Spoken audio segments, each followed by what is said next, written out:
we talk about, I grew up in. Grew my roots, I guess, and built a lot of memories, and a lot of stories of my life come out of this little small town. It was a population explosion since I left, because when I was here there was about 830 people, and now there's over 1,000. So look what the new growth of this city has done. There's some new stores, of course a lot of new homes as well, a couple of restaurants that weren't here, things that I weren't used to when I was here. But then there's a lot of things that are still here that I'm very familiar with. This little white building on my left was a grocery store. It was called Mr. Griffey. Mr. Griffey owned it. Griffey's grocery store is now the city offices and complex there. I bought a lot of sodas there. I've sold a lot of Coke bottles because back in the day you didn't have a lot of means to make money. Boy Scout Hall on the left as well. I was a Boy Scout when I was here. Went to different events with them in different places. Had a lot of fun doing that. Coming up on what I call the dock, and down here is another place I'll show you here in just a moment. So after I realized that I wasn't going to make much money at the fish house over here, my grandfather was pastoring the church here, and we had a lot of the men in the church were fishermen. They lived off the bay. That's the way they made their money. And one of the men was a great friend of our family. His name was Travis Gaines, and he had a shrimp boat, and the shrimp boat was actually docked right here. He named his boat after my youngest sister. He called it the Denise K. And so I found him and I said, hey, I would like to go out and shrimp with you and help make some money or do some stuff to help us out. And so he said, yeah, just come on by. And I said, well, I really don't have a way to get down there. So he would actually come to my house generally during the summer or on weekends on Saturday, and he'd knock on my window because he didn't want to wake everybody up in the house. He'd come to my window, knock on the window. That was my alarm clock. I would jump up, put my clothes on, get in the car with him. We'd come down, get on the boat, and it was dark. It was always dark when you went out because you wanted to be out there first thing in the morning and drop your nets and just start shrimping. And so I did that, and so instead of making money, I would always tell him, you know what, let me just take some shrimp or fish from the catch of the day, and that was really my pay. I'd come home and would always have some kind of seafood during the week. We're going to go down this street here. We call this the Bayfront. It's called Bay Avenue. We call it the Bayfront. Kind of the hangout really for a lot of us as young kids. We would come down here and well, we tell our kids you can't swim in this, but when we were kids we did. We would come down here and go swimming. This still is the destination point for the Texas Water Safari. Every year they have a canoe race that begins in San Marcos and culminates down here. We had a canoe race every year in conjunction with that, and you had to build your own canoe from scratch. It couldn't be a store-bought, couldn't be something that you found somewhere else, but you had to build it yourself. So what we did as kids, again, we didn't have any money. We didn't have a lot of things to make money from, as I told you a lot of stories. So what we did, we became creative, and we'd take an old piece of tin and we'd fold it, and in the front of it we'd put a 2x4, 2x6 or something like that, nail it together on the short side. In other words, it's 2x4 is 1 3/4 wide. It's not actually 2, if you didn't know that. And we would take that, we'd nail it together, and then take some tar and fill the holes to try to seal it there. And then in the back, of course, we wanted it a little bit wider. So we would turn the board around, put that in there, nail it all together, and then tar that. In the middle, we'd put a small little board because that's where we had set. Now, I dare you to try to make one of those and then take it out into the water and keep it upright. It was a feat in and of itself, just to stay upright. Many of us had to put stabilizers on it in order just to keep it going. But we would come down to the bayfront because that's where the race began, and it would be like 100 yards or so that we had to paddle across, and the first one there would win a prize. I never did win anything there on that bayfront. Most of the time you would get so involved and so just excited about that you'd tip over and obviously swamp your boat, and then it was impossible to get it back up again and going. And one of the, I guess, best memories is here in the church, because we were a part of the church. We were Christians, and I grew up in that atmosphere, that environment. And there was probably a big part of my life is the reason this church is the reason that I am who I am today.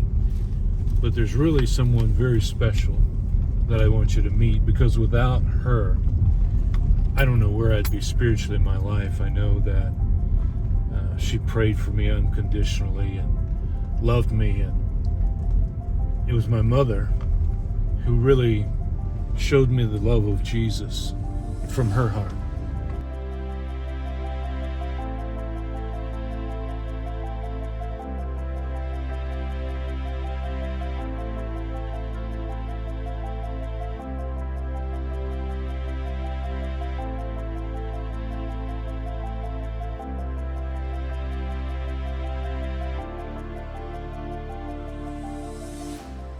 Mom, you've been here longer than I have. A little bit.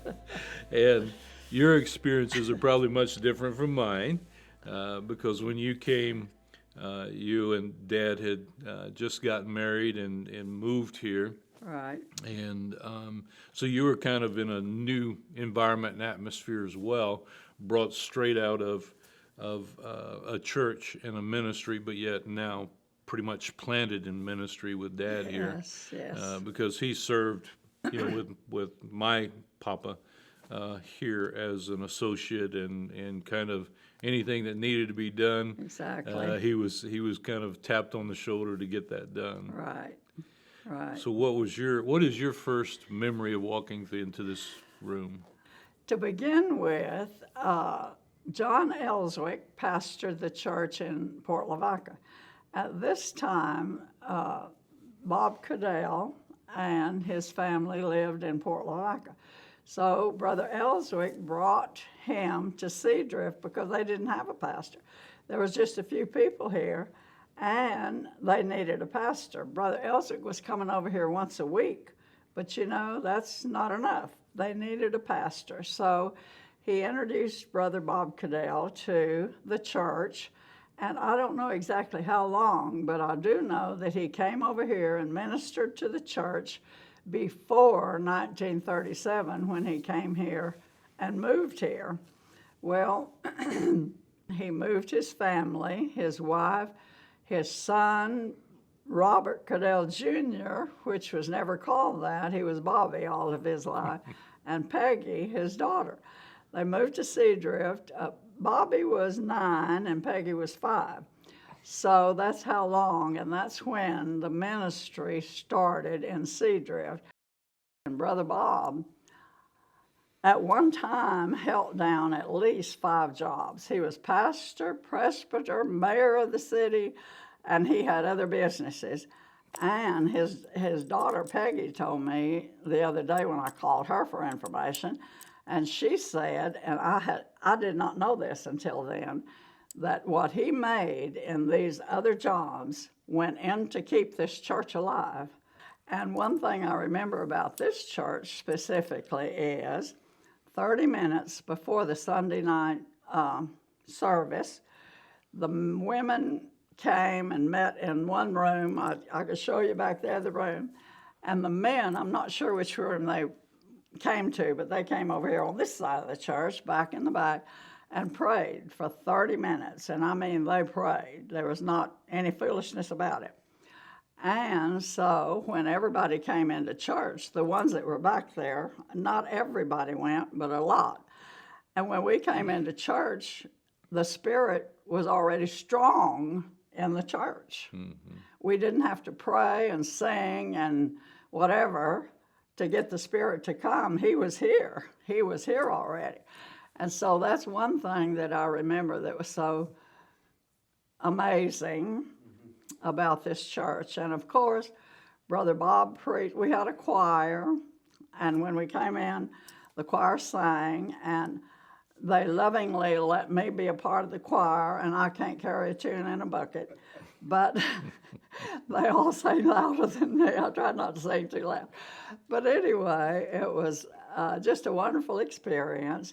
And then he preached from the Word of God. He didn't have any, he told stories about things that had happened to him in his life, but most of the words that he said were straight from God's Word and from God, because he spent a lot of time praying and studying before he brought the Word.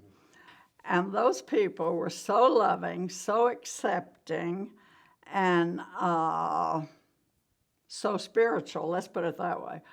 They didn't think of themselves, I don't think, as being spiritual, but they knew how to pray, they knew how to touch God, and God answered their prayers. Mm. So, and it was during that time, not when I was there, before, let me go back a little bit.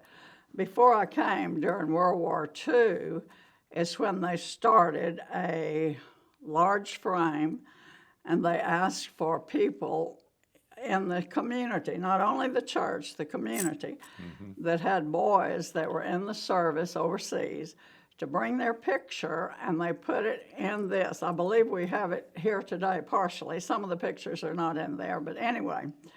And the church prayed and prayed and prayed. At the end of the war, everyone, 52 boys, came back. As far as I can remember them saying, they were not wounded. They came back as they went away. So to me, that is a church that knows how to touch God. Well, Mom, we've always been a family that stood on prayer and a part of a church that right. just believed in the power of prayer. Exactly. And you have a story I think is special because I'm included in there. Yeah, you're it. I'd love to hear that story. Okay. Well, to begin with, when I became a mother for the first time, and even before that, all I wanted to do was be a mother. I loved kids, and I just wanted to be a mother. Well, God gave us first a girl, a beautiful girl. Then when I became pregnant with Stephen, our second child, they typed me as O positive. Okay, so then I'm thinking about the second trip I made to see the doctor when I was carrying Stephen. He said, what is your blood type? And I told him, what is your husband? AB positive. And he said, well, I want both of you to go down to the laboratory just at the end of this block and have your blood typed again. He didn't tell me why at that time. So we did, and sure enough, I was typed as O negative, and Bobby, my husband, was typed as AB positive. So we took that information back to the doctor, and he said, well, I thought so. So at that time, you have to understand, how many years ago was that? Quite a few. Quite a few years ago. It was not a common thing to have blood changed. So the only thing the doctor did for me was gave me a few iron shots before I delivered him. Well, so then when he came on January the 14th, 1956, then I said, because I was so concerned about the blood situation, but in my right mind, without all that good gas in me, I knew that God was going to take care of the situation. When it was all said and done, and when they finally brought him to me in my room, I looked at him, and his hands were dark purple. The bottom of his feet were dark purple, and I was about to have a fit, hissy fit, as we call it. And so, anyway, the doctor didn't tell me. He had told Bobby that they were going to have to take him to Galveston to have his blood changed. Well, they didn't do that just in every hospital then. I don't think they even do it at all now. But anyway, I kind of had another little fit. I didn't want my baby to leave me. So anyway, this was Saturday. He was born on Saturday at noon. And this was Saturday afternoon, and the doctor said, go home and get your car ready to take the baby to Galveston tomorrow, Sunday. It was Sunday morning, and the church, it was almost dismissal time at this very church, and Bobby called. I don't know who he talked to, but he just asked the church to pray. So they stayed. They didn't dismiss. They didn't go home. Those people stayed and earnestly prayed. Time went on, and you know how that unexpected time or time that you can't explain does to you. So anyway, I think it was about 6 o'clock that evening, maybe a little earlier, Bobby went to the nurse's station and said, we haven't heard anything from, or when are we going to take him to Galveston? I believe is exactly what he said. And the nurse said, hasn't anybody told you? Hasn't the doctor talked to you? No, I haven't heard a word. And so she said, he's not going to have to go to Galveston because they're giving him vitamin K shots every 30 minutes. The doctor's online with the Galveston doctors. So, of course, we were excited, and we knew that God had answered prayer. And that was the happiest day, I think, of my life, and maybe the most significant answer to prayer that I had ever received in my life. And today, just look what I have. And look what he brought into the ministry. He has 4 sons that are following the heritage. Legacy. What? The legacy. Legacy and heritage. I got to get that word in there. Of the family that God dealt with, that God started, that the family that believed what God said he would do, and he will today. That didn't, God, you know, the scripture tells us God is the same yesterday, today, and forever. So you can mark that down as done. So. Is that the first prayer that God ever answered for you? No, that's not the first prayer, not the last prayer. But it was pretty significant at that point. Very significant, because I couldn't imagine you leaving that hospital and leaving me.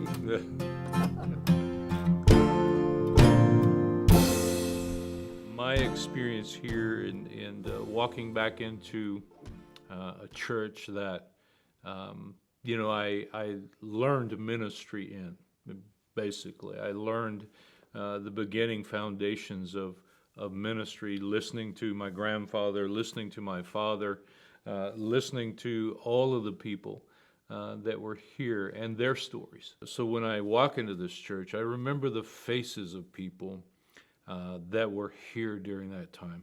I remember their prayer. I remember going to the Sunday school classes and sitting in there as a young boy, being as mischievous as possible without getting into too much trouble.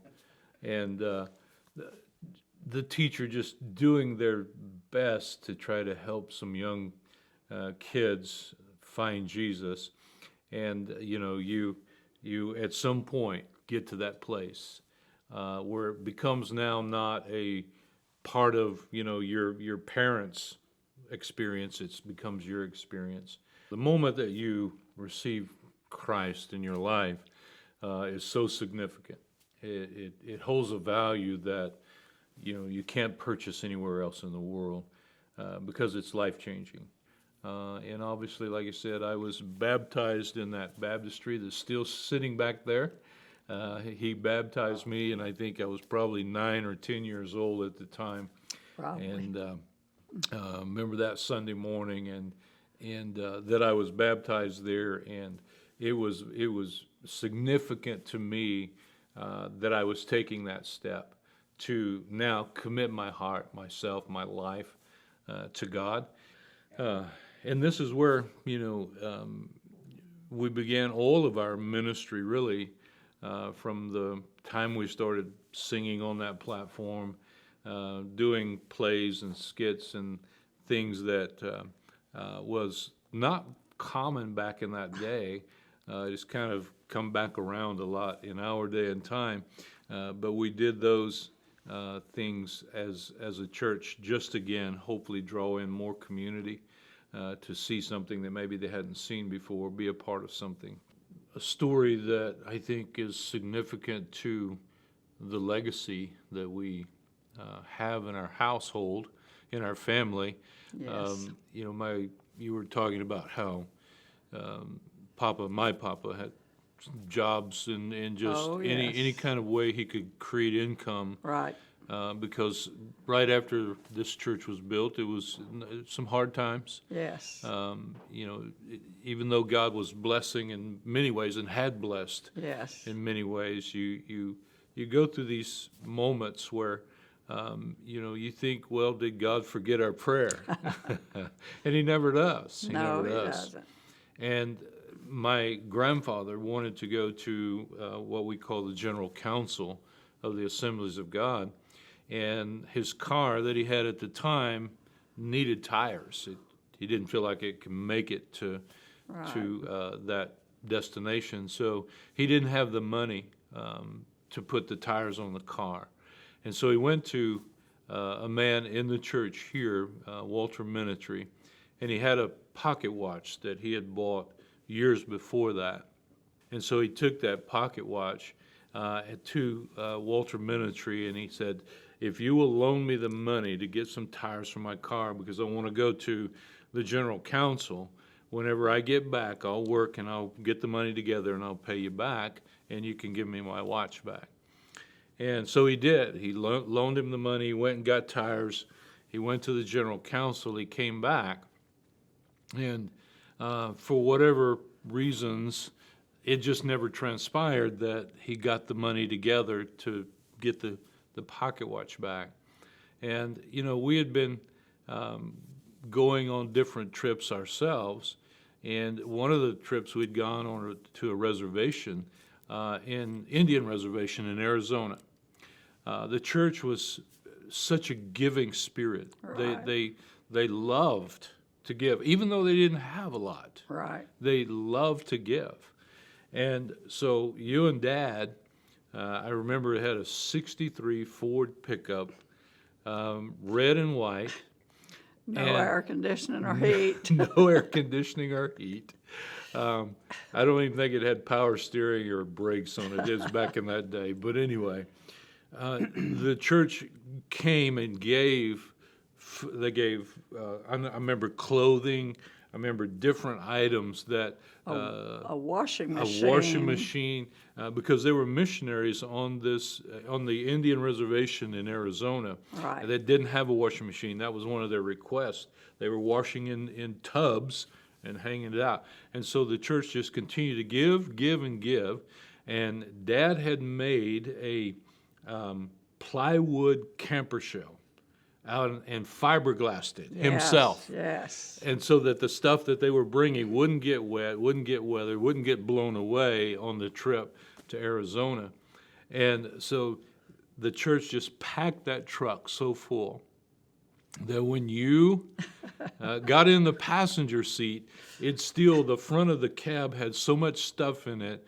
One of our family friends, who was just a great friend and part of this church, Darrell Gaines. Darrell Gaines, stuffed you into the passenger seat and closed the door. That's right. And you guys headed out to that Indian reservation. A few years later, we went back, and all of the family went back and visited that again. Very memorable in my mind, too, because we went on to the reservation where Indians were still living in teepees. Oh, yes. They didn't have the governmental housings that they have today. And I remember driving up to one of these places, and the missionary that we were with said, we've got to go in here and talk to this family. Because what had happened in that family, they were living in the teepee. And what had happened in that family, the lady had had twin babies.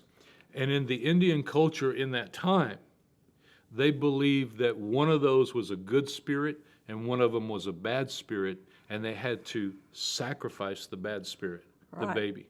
That's and right. the missionary said, no, we got to go tell them Yes, that both of those babies are from God, exactly. and that they have to save them both.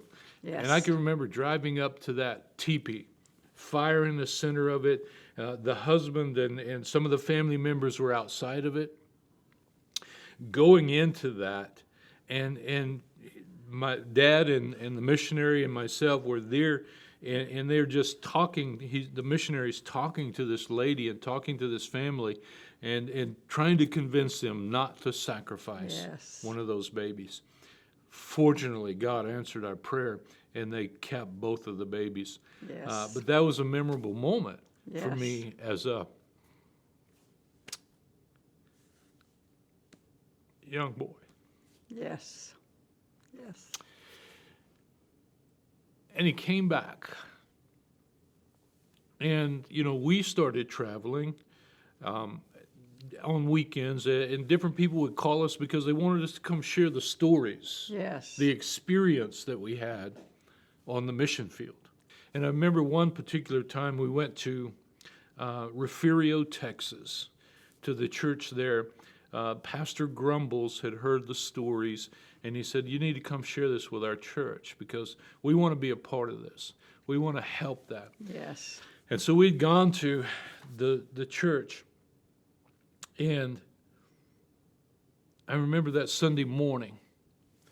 It was just a beautiful, beautiful story that people were receiving and accepting, and you could just see the expectation of we're going to take on this challenge to help these people. And Dad had preached, and me and Cindy and Denise, that was kind of our thing. We sang together as specials before Dad preached. And we came back home to the pastor's house that afternoon, and we had our dinner or our lunch at that time, and we were actually in preparation to go back for the evening service. Yes. And, again, in that day and time, we didn't have communication that we have today. Sure. We didn't have cell phones, and so we were sitting there. I think we were pretty much dressed and ready to go, and the phone rang, and it was the church here, and they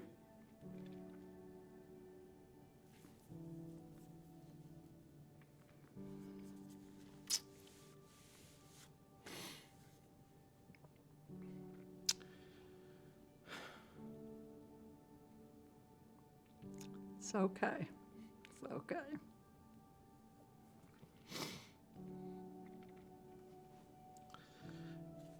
called and said, you guys got to come back. You got to come back now. Your grandfather has passed away.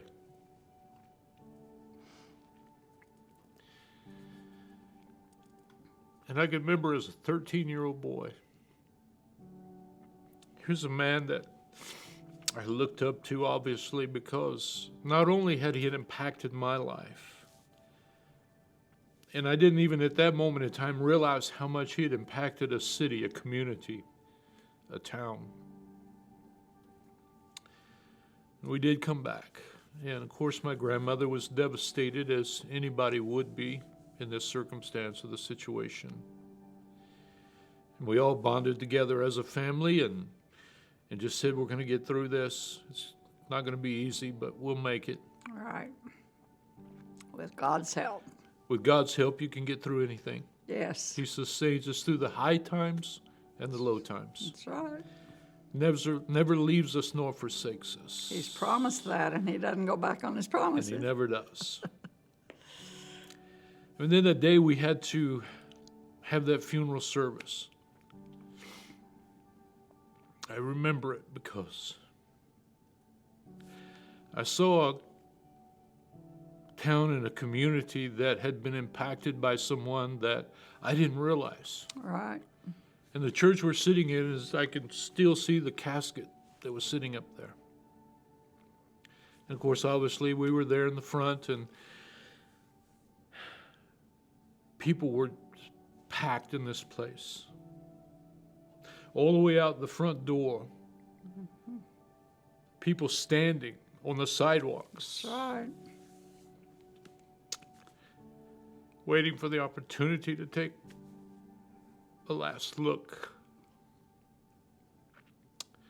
at a man who had done so much, not only for a church and the people who attended here, but so many people that he didn't care whether they came to the church or not. That's right. He just wanted to be their friend Yes. and their pastor. Yes. And he did that in the small cafes and coffee shops. He loved them. He was That's there for them. right. He married them. He buried them. That's right. He counseled them. He prayed for them. And I can remember looking around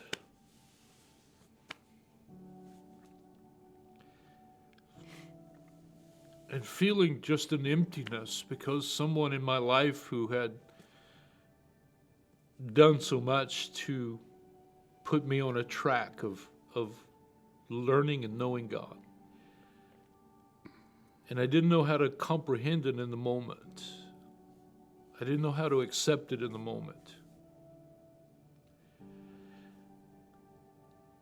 And I became angry with God. And I asked him, why would you take someone who is doing so much good That's right. in a community, in a town, in a city that needs it, that needs this voice of hope, this voice of truth? Why would you take them at an early age? He was only 59 years old. Pastored here in this one church for 32 years. And I became mad at God.